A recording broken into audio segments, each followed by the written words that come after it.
Welcome to another episode of Broadway Nation, the podcast that tells the remarkable story of how immigrant, Jewish, queer, and black artists invented the Broadway musical and how they changed America in the process.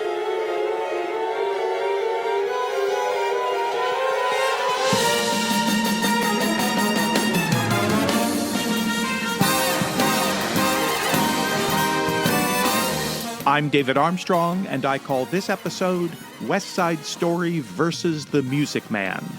The previous two episodes of Broadway Nation focused on the dawn of the golden age of Broadway and how it evolved from the 1940s into the 1950s. And we especially focused on how that groundbreaking revolutionary musical play format that was pioneered by Hammerstein and Rogers soon made it clear that the musical comedy would have to be reinvented as well. What exactly is the difference between a musical play and a musical comedy? I describe it like this. A musical play, even though it often includes a great deal of humor, is at heart principally endeavoring to tell a serious, dramatic, and emotional story that provides the audience with some insight into human life and human nature. Its main purpose is to make us feel something. On the other hand, a musical comedy, even though it might often have serious underlying themes, is most intent on amusing and delighting the audience. Its main purpose is to make us happy, to make us walk out of the theater with that buzzy, joyous feeling I call a musical comedy high. At the end of the 1950s, as the golden age reaches its pinnacle, many of the greatest musicals seem to blur the lines between those two forms. Every Broadway theater season during the 1950s gave us at least one great classic, enduring, golden age musical, and in a number of seasons there were several of those. The decade was crowned by four legendary musicals that went head-to-head for the Best Musical prize at the Tony Awards. In the 1957-58 season, it was West Side Story versus The Music Man, and the 1959-60 season brought Gypsy versus The Sound of Music. There are Broadway fans today who are still upset about which of those shows won, and which of them, in their view, was robbed of the award. Together, I believe that these four shows exemplify the Golden Age Broadway musical at its zenith. Today, we'll discuss that first pairing, West Side Story and The Music Man. The story behind West Side Story begins in 1949 when Leonard Bernstein, Jerome Robbins, and Arthur Lawrence began talking about creating a modern musical version of Romeo and Juliet. At first, their idea was to use conflicts between Catholics and Jews to explain the violent animosity between the Capulets and Montagues, and their working title for that version was East Side Story. However, after much discussion, the idea was shelved because it all sounded too much like the 1922 play Abe's Irish Rose, a sentimental comedy about a secret marriage between a Jewish boy and an Irish Catholic girl. That play was enormously popular, but was despised by most critics, and its title became something of a punchline over the years. A lyric in the Rodgers and Hart song Manhattan expressed the feelings of many sophisticated theater makers who were rather disgruntled to see such a cheesy show become the longest-running play in history. The lyric goes, "Our future babies will take to Abe's Irish Rose. I hope they'll live to see it close." In 1955, Bernstein and Robbins picked up the idea again when they were both working in Los Angeles on separate projects, and they met at the Beverly Hills Hotel. Deborah Jowett describes this meeting in her book Jerome Robbins, His Life, His Theater, His Dance. Dangling their legs in the pool, they gradually drifted to the subject of East Side Story and the current newspaper headlines about violence between juvenile gangs of Chicanos and Anglos. Eureka! Robbins readily agreed that ethnicity rather than religion should be the crux of the conflict, and that gangs rather than families the antagonists.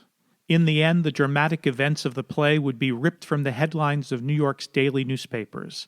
One 1956 article reported that 5 youths displaying their prowess before a gang of 15 girls critically wounded a boy on the West Side last night, and a New York Times article published just months before the show's debut stated that 4 youths were arrested last night in the aftermath of a teenage gang fight in which one youngster was fatally stabbed. This, along with other news about juvenile delinquency and growing racial conflicts in America, convinced the authors to design the central conflict of their show as a turf war war between the Sharks, a Puerto Rican gang, and the Jets, a motley mix of white, Polish, Italian, and Irish immigrant stock. When you're a jet, all the way from your first cigarette to your last dying day. When you're a jet, if the spit hits the fan, you got brothers around, you're a family man. You're never alone, you're never disconnected. You're home with your own. When company's expected, you're well protected. Then you are set with a capital J, which you'll never forget till they cart you away. When you're a jet, you stay on. As the Sharks point out in the show, the Jets, who are the children and grandchildren of actual immigrants, want the Puerto Ricans to go back where they came from, and of course where they came from was America. Immigrants go to America, many hellos in America, nobody knows in America, Puerto Rico's in America. It was the growing accessibility and affordability of air travel that had led to what is now known as the Great Migration, the massive wave of Puerto Ricans that poured into New York City during the 1950s. And Puerto Ricans were the very first Latinx group to move to New York City in large numbers. The original plan was for Bernstein to write both the music and the lyrics himself, but it was soon clear that his classical conducting schedule would make this impossible to accomplish, and young Stephen Sondheim was brought on board to take over the lyrics. This completed a very queer creative team. All four of the principal creators of West Side Story were both Jewish and gay, and other queer creative team members included the set designer Oliver Smith, lighting designer Gene Rosenthal, and costume designer Irene Sheriff. For a brief while, the show seemed like it would have the unfortunate title of Gangway, but finally the team landed on a variation of its original title. Now it would be called West Side Story. In her book titled Something's Comin', Something Good, West Side Story and the American Imagination, author Misha Burson suggests that West Side Story's score is distinguished by its dance-driven urgency and its broad sonic palette of musical modes, from Wagnerian leitmotifs to Latin dance music to big band blues and American avant-garde music. It constantly shifts rhythms and keys and confounds the then circumscribed categories of show music and long hair music with agility. However, even with all this incredible musical variety, the score and in fact the entire show has amazing unity. It all works and feels as if it came from one voice, one theatrical vision. A large part of this unity can be attributed to Bernstein's use of a much talked about musical device. I asked Broadway Nation's resident musical expert, Albert Evans, to explain just what that device is and how Bernstein built West Side Story's score around it. Bernstein's music for West Side Story is full of an unusual sound. It's a musical interval called the tritone. Now, an interval is the relationship between one note, one pitch, and another. And the notes of an interval can be played separately or together. Now, back in the Middle Ages, when Western musical harmony was in its infancy and still developing, there was a lot of talk in the church about which musical intervals were most pleasing to God. Turns out, God especially liked the perfect fourth,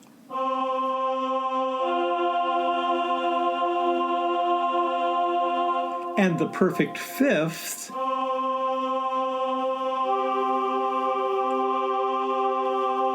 but there's an interval between those, and it sounds like this.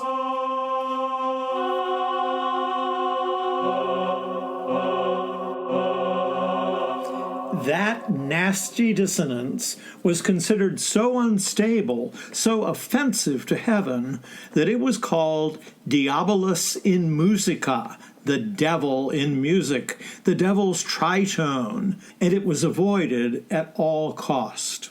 Its sinister reputation lasted for centuries. Of course, whatever is forbidden is just that much more tempting. And in the 19th century, composers who wanted to create a diabolic sound were quick to employ the wicked tritone. Like Saint-Saëns in his Danse Macabre, where the tritone represents the sound of the devil playing a fiddle next to the bed of a dying man.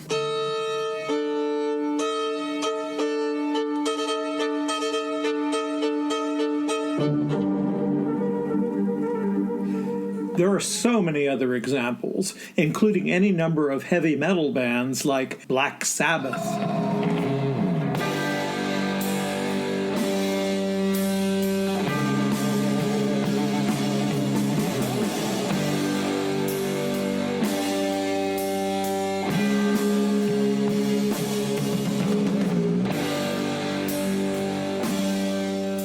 This unstable, sinister tritone is at the heart of at least half the songs in West Side Story. One of the first themes we hear is a variation on a Jewish shofar call. The shofar is an ancient instrument fashioned out of a ram's horn. Its loud voice has been used for millennia to call the people to assemble or to prepare for war. It was a divine shofar call that brought the Israelites to the foot of Mount Sinai when Moses went up to receive Jehovah's commandments. And it's still an important part of Jewish ceremonies. Here's a typical shofar call.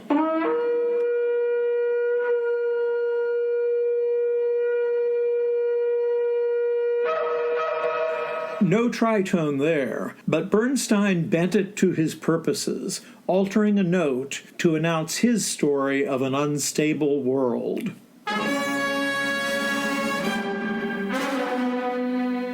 From then on, the score is filled with tritones. The Jet Song. You're never alone. You're never disconnected. You're home with your own. When company's expected, you're well protected. Something's Coming. Could be, who knows? There's something due any day. I will know right away, soon as it shows. It make 'em count. In the dance at the gym, the tritone begins to take on a gentler tone as a cha-cha.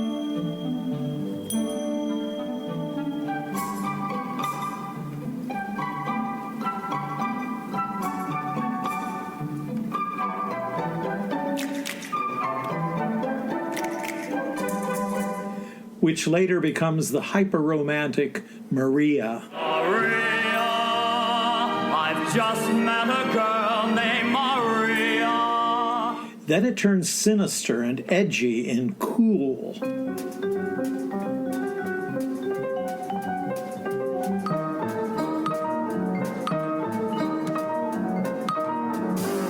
Boy, crazy boy, get cool, boy. And mocking and sardonic in G. Officer Krupke.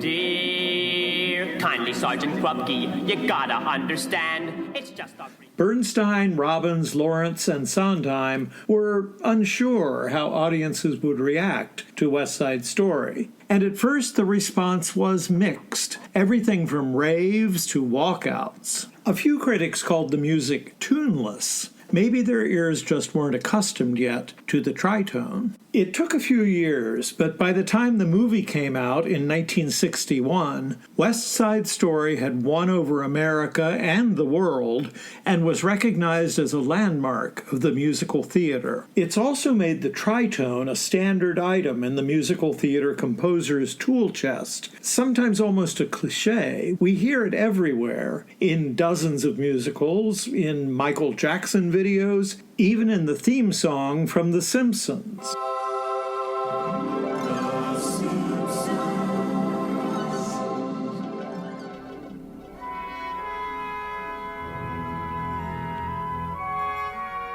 Contrary to many reports, the original Broadway production of West Side Story was quite successful, and for the most part it was critically acclaimed. But it was not universally embraced. The story was a bit too dark, abrasive, and downbeat for many people, and as Albert said, the score was too discordant for some audience members. Even so, the show was nominated for 6 Tony Awards, including Best Musical, and it received the Tony Awards for Best Choreography and Set Design. And it would go on to run a very respectable but not spectacular 732 performances. In many ways, the show, the staging, and the score were truly ahead of their time. However, in 1961, the film version of West Side Story would receive 10 Academy Awards, including Best Picture. And that, along with its blockbuster soundtrack album, would turn West Side Story into one of the most beloved musicals of all time. Broadway Nation will be back right after this short break. Hi, this is David Armstrong, and if you're enjoying this episode, I strongly suspect that you'll want to read my new book, Broadway Nation: How Immigrant, Jewish, Queer, and Black Artists Invented the Broadway Musical, which is on sale now wherever books are sold. And I'm happy to report that the reviews have been terrific. Noted author and theater historian Peter Felicia of Broadway Radio writes that there's so much information here that Broadway Nation could almost be called a textbook, but it's much too fun to be described as such. So let's just say it's a textbook example of how to write about musicals and how to do it right. And author and Princeton professor Stacy Wolf says that David Armstrong's Broadway Nation is a lively, engaging, and fascinating journey through the vibrant history of the Broadway musical. Whether you're a historian, a theater maker, or a passionate fan, Broadway Nation is an important and impossible to put down tribute to the diverse voices behind the Great White Way. And finally, Tony Award-winning lyricist David Zippel says David Armstrong's insightful history of the evolution of the Broadway musical and its creators is captivating and comprehensive, as well as indispensable. Of course, you can find it on Amazon, or better yet, have it ordered by your local bookshop. But if you go to the publisher's website, bloomsbury.com, you can order it at 10% off the full price of either the hardcover or the paperback. Again, like the podcast that inspired it, the book is titled Broadway Nation: How Immigrant, Jewish, Queer, and Black Artists Invented the Broadway Musical. Now, back to the show.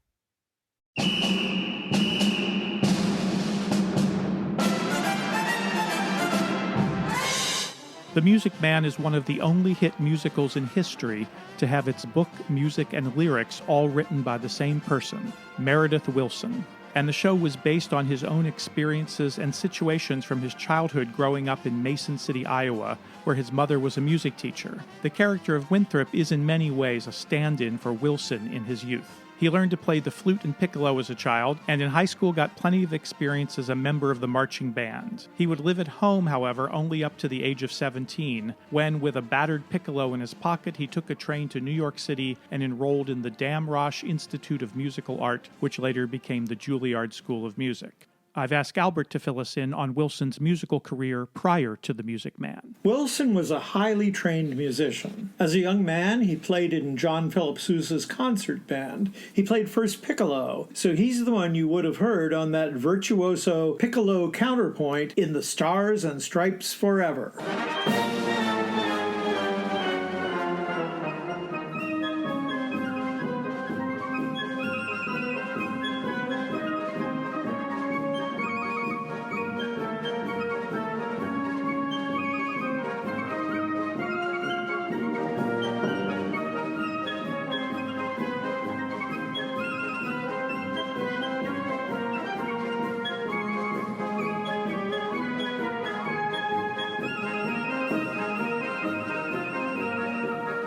Next, he joined the New York Philharmonic under the autocratic baton of Arturo Toscanini, the most famous conductor of the day. Then he became a music director for various radio networks, all of whom fielded their own symphony orchestras. He wrote movie scores for Stars, and he became a celebrity himself by hosting and conducting his own radio shows. And if you've ever wondered where Harold Hill's style was born, it was during a labor strike. One radio program was scheduled during a musician's strike, so there was no accompaniment for the singing commercials. He was undaunted. He wrote a rhythmically chanted, tuneless commercial, which was so well received that the stunt was repeated even after the musicians returned. Then in 1950, Frank Lesser and others encouraged him to turn a memoir about his childhood that he had written the previous year into a musical. It would take Wilson 8 years and 30 revisions to complete the show, and he had to write more than 40 songs to arrive at the 19 that actually ended up in the musical. And as I mentioned, Meredith Willson set the show in a fictional version of his hometown, Mason City, Iowa. When asked about how he had created the Music Man, he would always say, "I didn't have to make anything up. All I had to do was remember." However, the plot of The Music Man is far from the wholesome, nostalgic apple pie slice of Americana that it may appear to be at first glance. As the author Scott Miller writes, the script and score are expertly constructed, savagely funny, occasionally touching, and filled with wonderfully eccentric characters. Along the way, the show takes gleeful potshots at most of what Americans hold dear: small-town generosity, family values, representative government, education, the 4th of July, Caucasian Americans' view of Native American culture, classical Western culture, and the great and often misplaced hope of so many parents that their child might have the talent to play a musical instrument. May I have your attention, please? Attention, please. I can deal with the troubled friends with a wave of my hand, this very hand. Please observe me if you will. I'm Professor Harold Hill, and I'm here to organize a River City Boys band. Harold Hill arrives in River City with only one intention: to bilk the townspeople out of as much of their hard-earned cash as he can through his bogus scheme to create a boys' band, and then to skip town with the money before they find out it's a scam. And along the way, he will try to seduce Marion the librarian just to make sure that she doesn't spill the beans.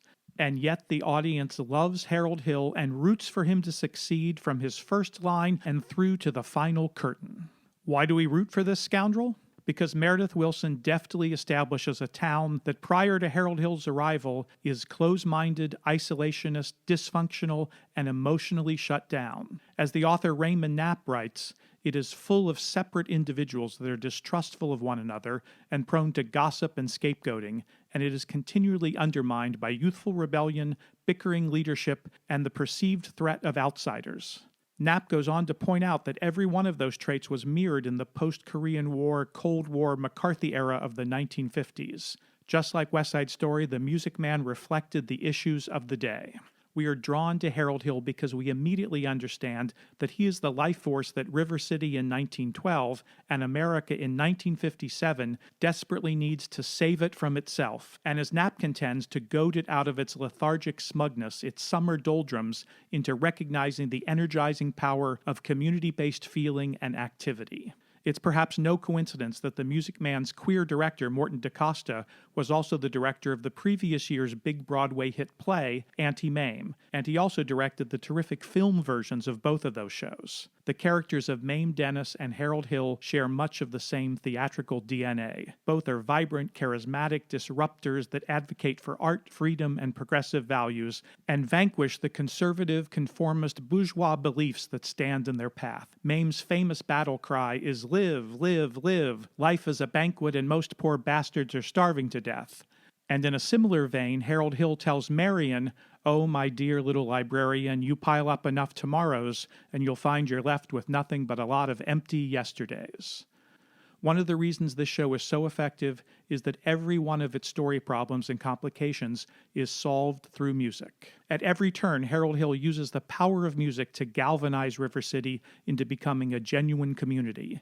And to again quote Scott Miller, the result is a real American myth, and one that George M. Cohan would be very proud of. Here again is Albert Evans with a look at Meredith Willson's brilliant structure and conception for the score for The Music Man. In 1957, the Tony Award for Best Score went to The Music Man instead of the season's other outstanding musical, West Side Story. And sometimes people are surprised by that. They have the impression that The Music Man score is a simple affair made up of simple tunes. But anyone who has ever music directed The Music Man knows that that's far from the truth. Yes, Meredith Willson's score is accessible in the best sense of the word. No one in the audience will be baffled or turned off by its complexity or strangeness. From his years as a radio music director, Willson knew exactly how to reach the public, to tickle their ear, and he knew just how far he could indulge and disguise, if necessary, his own taste and training for musical trickery. All that conservatory stuff is under the hood, so to speak, but let's take a moment to lift that hood up and take a peek at all the pistons and gears. From the very first number, Meredith Willson surprises us. It's chanted, not sung, by a railroad car full of traveling salesmen. And without sound effects, the salesman's words evoke the sound of a train, starting up slowly, picking up speed, rolling along the tracks, then braking and grinding to a halt. Some people have called this the first rap song, but rap is built on rhymes, and this piece has none. Let's listen. River City, next station stop. River City next. Cash for the merchandise. Cash for the button hooks. Cash for the cotton goods. Cash for the hard goods. Cash for the fancy goods. Cash for the soft goods. Cash for the noggins and the piggins and the firkins. Cash for the hogshead cask and jemmy jar. Cash for the crackers and the pickles and the fly paper. Look, what do you talk? What do you talk? What do you talk? What do you talk? What do you talk? Where do you get it? What do you talk? You can talk, you can talk, you can bicker, you can talk, you can bicker, bicker, bicker, you can talk, you can talk, you can talk, talk, talk, talk, bicker, bicker, bicker, you can talk all you want, but it's different than it was. No, it ain't. No, it ain't. But you gotta know the territory.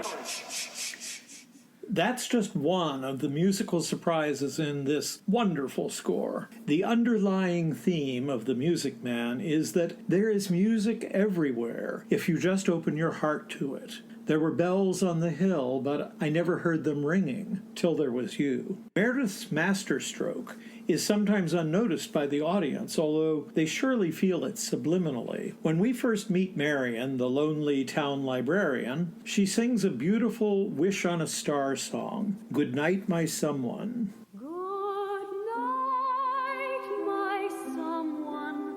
Good night, my love. Sleep tight, my someone. Sleep tight, my love. Our star is shining its brightest light. For good night, my love. For good night. In the very next scene, Harold Hill is working his Pied Piper magic on the townspeople with an intoxicating march. 76 trombones. 76 trombones led the big parade, with 110 cornets close at hand. They were followed by rows and rows of the finest virtuosos, the cream of every famous band. 76 trombones. Marian had taken an instant dislike to Professor Harold Hill, but these two songs tell us that they will complete each other. How? They sing the same tune. Good night, my someone. Good night, my love. 76 trombones led the big parade. And not just those two phrases, the complete songs. One, a tender waltz, and the other, a rousing march. They're the same. True love can be whispered from heart to heart. There were 50 mounted cannon in the battery. Amazing. And both songs are perfect. Finally, I want to talk a bit about Wilson's masterful counterpoint. Now, counterpoint is writing two independent musical lines or phrases or whole songs that can be sung together without sounding, well, awful. There are some wonderful double songs in The Music Man. Pick a Little, Talk a Little, the women's gossiping song, works in counterpoint with the Barbershop Quartet's Goodnight Ladies. There was even one double song that didn't make it into the show. Harold's The Sadder But Wiser Girl was written to be sung with Marian's My White Knight as the Act 1 finale, but it was replaced by the more exciting Wells Fargo Wagon. The double song most people remember is the combination of Light a Rose and Will I Ever Tell You. Marian is beginning to realize she loves Harold, but knows that he'll soon be off to the next town. And so she's sort of musing at home as the Barbershop Quartet strolls through the town singing Light a Rose. Light a rose, I'm home again, Rose, to get the sun back in the sky. Light a rose, I'm home again, Rose, about 1,000 kisses shy. Daydreaming, Marian sings Will I Ever Tell You.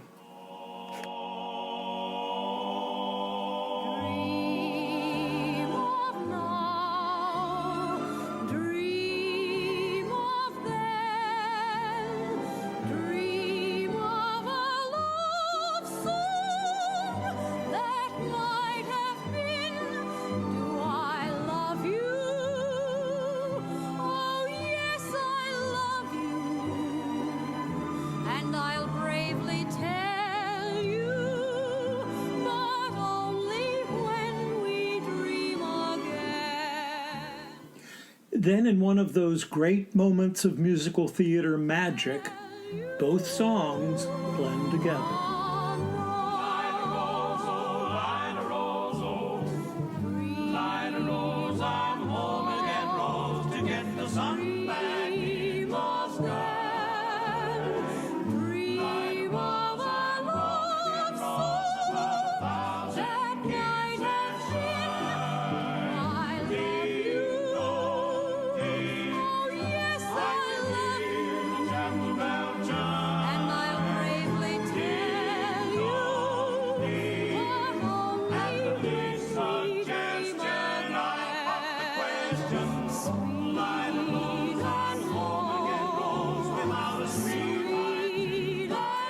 David, thank you. And if you don't have any more questions, I'm going to go listen to The Music Man. Thank you, Albert. That was wonderful.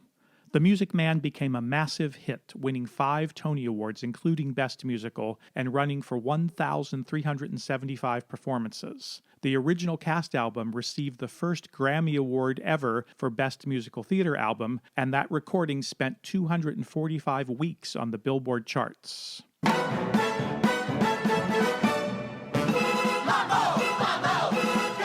West Side Story is clearly a musical play, and in fact it's one of the only musical tragedies. Still, the feeling of the show is incredibly vibrant and kinetic because Jerome Robbins was able to tell so much of the story through dynamic, breathtaking dance, and as a result, West Side Story has one of the shortest, tersest scripts in musical theater history. And following Shakespeare's lead, the authors make the tragedy of West Side Story even deeper by including large measures of irreverent and insightful comic relief. On the other hand, The Music Man is clearly a musical comedy, but one with an involving story, complex characters, and important underlying themes of its own. And if you look past the surface of these shows, you find that they actually have a lot in common. Both are about communities that are in crisis. Both involve issues of prejudice and intolerance, and as we have seen, both reflect specific social issues and problems of the 1950s. Both of them feature a dance at the gym where star-crossed young lovers come together, and although it's only one of several subplots, The Music Man features its own Romeo and Juliet story, the dancing juveniles, the mayor's daughter Zanita, and the tough young hoodlum and gang leader Tommy Gillis. In fact, in the dance section of Mary and the Librarian, they are discovered reading a large copy of Romeo and Juliet. At least they do that in the movie, which I assume is an echo of Anna White's original Broadway staging. And later, in response to her father's forbidding them to see one another, Zanita says, "Papa, please, it's Capulets like you who make blood in the marketplace, ye gods." So the allusion to Romeo and Juliet couldn't be more explicit. And it is cultural or perhaps even racial prejudice that is the reason the mayor so disapproves of Tommy. His last name is Gillis, the only non-Anglo-Saxon character name in the show, and Mayor Shin brands Tommy as a wild kid and says that Tommy's father is one of them day laborers that lives south of town. In the film, the malaprop-prone mayor even refers to him as being Nithalanian. Presumably he means Lithuanian. Again, the issue is immigrants that won't stay where they belong. Even today, we associate day laborers with immigrants. Again, Wilson just had to remember, a major immigration of Eastern Europeans to northern Iowa occurred between 1910 and 1920, and the countries they came from included Serbia, Yugoslavia, Lithuania, and Croatia. And indeed, Gillis is a common surname in that part of the world. As I related in my first 2 episodes, even as late as 1912, when this show is set, immigrants from Eastern Europe were not considered to be entirely white. Harold Hill's belief in Tommy, the investment of time, attention, and trust that he gives to him, is exactly what the juvenile delinquents of West Side Story will never get. Yes, Tommy and Zanita's entire story takes up probably less than 15 minutes of stage time, and even within that, much of their story is told through dance. And unfortunately, in many productions, Tommy is played by a not very dangerous-seeming young dancer, which dilutes the impact of the storyline, but still, it is clearly there in the writing. The other strong prejudice in the show is against Marion. She's the victim of vicious, small-minded gossip, and she is ostracized from the community because of her advocacy for art, music, and literature. Both worlds, the Upper West Side of West Side Story and River City, demand conformity from their inhabitants. And finally, both shows have complex musical scores that include a great deal of foreshadowing and cross-referencing. Chord progressions and melodic motifs from one song are echoed or hidden in another, and all of this creates a sense of unified design and cohesion. By the show's final curtains, the town of River City has been healed. Love and music have triumphed. However, in West Side Story, hate and prejudice have prevailed, and the community has been devastated, with only a small hope that out of this tragedy, some good may come. So which show should have won the 1958 Tony Award for Best Musical? For me, it's a toss-up. The two shows are equally brilliant, equally moving, and equally deserving of their classic status. Without a doubt, the 1957-58 Broadway season produced two of the greatest shows of all time, and I hope and I pray that in the not-too-distant future, we will again have the chance to see them both back on Broadway simultaneously. In the next episode, we'll focus on the two contenders for the 1960 Tony Award for Best Musical, Gypsy and The Sound of Music.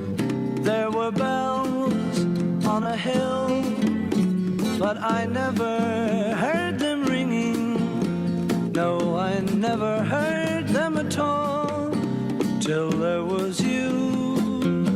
Broadway Nation is written and produced by me, David Armstrong, with additional writing by the brilliant Albert Evans. If you enjoy this podcast, please take the time to rate and review Broadway Nation on Apple Podcasts or wherever you listen. It really is helpful in spreading the word about Broadway Nation to everyone who might be interested. Special thanks to KVSH 101.9 FM, the voice of beautiful Vashon Island, Washington, and especially to everyone at the Broadway Podcast Network. And there was music and wonderful roses, they tell me, in sweet, fragrant meadows of dawn. And you, there was love all around, but I never heard it singing. No, I never heard it at all, till there was you.